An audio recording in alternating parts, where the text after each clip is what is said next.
I've got a new watch alert here on my wrist. I'm not going to show you guys what it is. I'm going to hide it because we're not here for this. We're here for something else. I shouldn't have bought this watch, but I'm extremely happy that I did. But we'll get onto this in a little while, another review. We're here for this today because in the last 6, maybe 7 months, a lot of you guys have been saying, Pete, when are you going to review a man's watch? And I say that because I've been reviewing 38mm, 40mm watches, thereabouts. That's my sweet spot. That's what I really enjoy reviewing, and I think it's a more generalized size, but a lot of you wanted a bigger watch. So I've got a bigger watch here. It's a German Microbrand. It comes in at around 42.5mm, so it's still wearable. And personally, not being a gilt fan on watches, this particular one caught my attention. I do actually like looking at their renders on their website. I do like their colorway, especially with the little red accents, that red date wheel. I think it's nicely done. And the use of negative space on that dial, for me, it reminds me of a modern day 50 fathoms.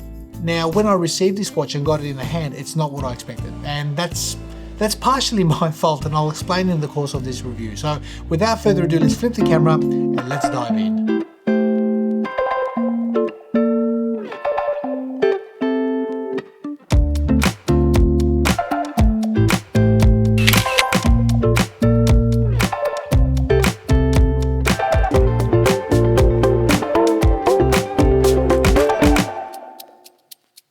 This is a German Microbrand. It's called VANDAAG. Now, when it arrived here on my doorstep, the watch is not what I expected. And I did say that's partly my fault because I didn't read the description. I just went off the renders, off their images. In their images, this watch, the bezel looks like it's a ceramic matte bezel, and it looks beautiful. If you look at the renders, they look really nice.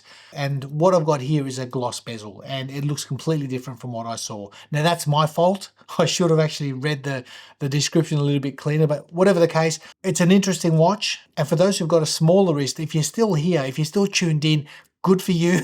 And for those who've got a bigger wrist, well, this is really for you guys. So I will review this piece. It is quite an interesting watch.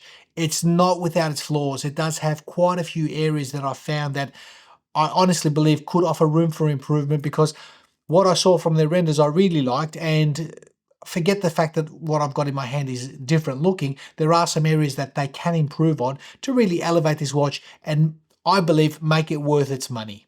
Now, VANDAAG has sponsored this video, so I will of course leave a link in the description section. So if this watch interests you, by all means, feel free to check them out. And diving straight into the specs of this watch, I measure a case diameter of 42.5 and a case height of 12.9.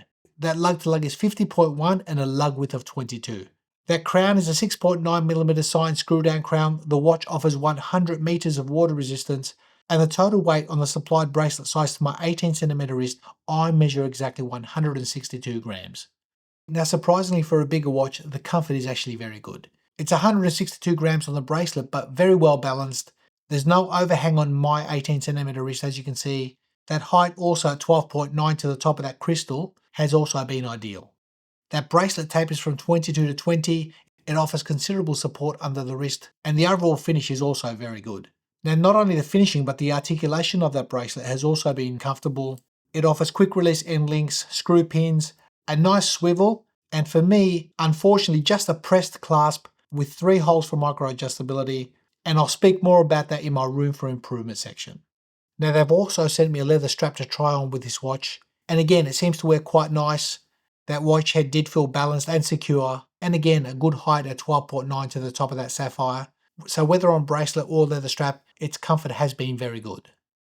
Now, turning the watch over, you'll notice there's an exhibition case back. And behind that case back is a Swiss Solida SW200-1. It's an elaborate grade. It's regulated in-house to plus or minus 8 seconds per day. And this one has been running well within that tolerance.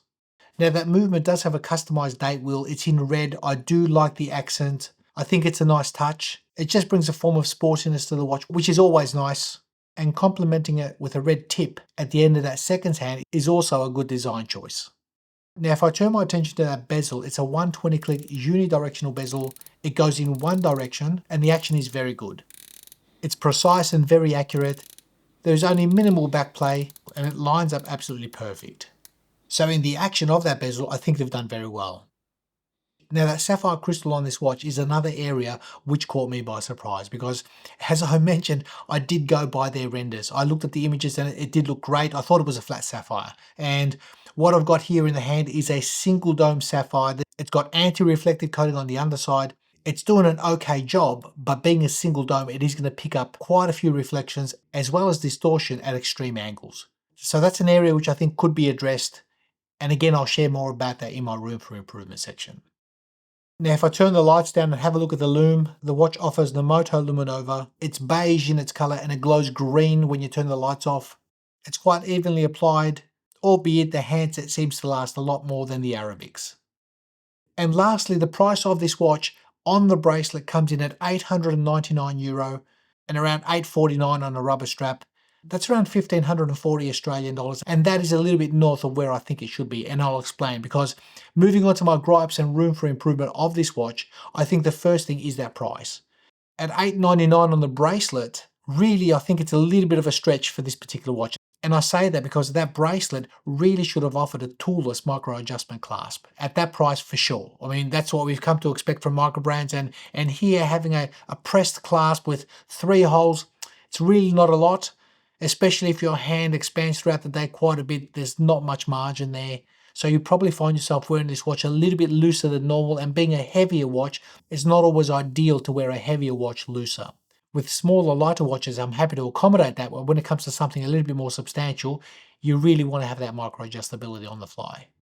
Now my second gripe is that sapphire crystal. It is picking up quite a bit of reflections, being a single dome.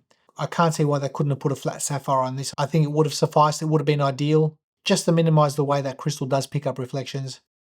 And that bezel insert, albeit it is gloss, that's my oversight, but it doesn't have a lume pip. There's no lume on that bezel insert, so that's a bit of a surprise to me, because a diver style watch without a lume pip, without any lume on that bezel, at least at the 12 o'clock marker, I think it would have been a no-brainer here.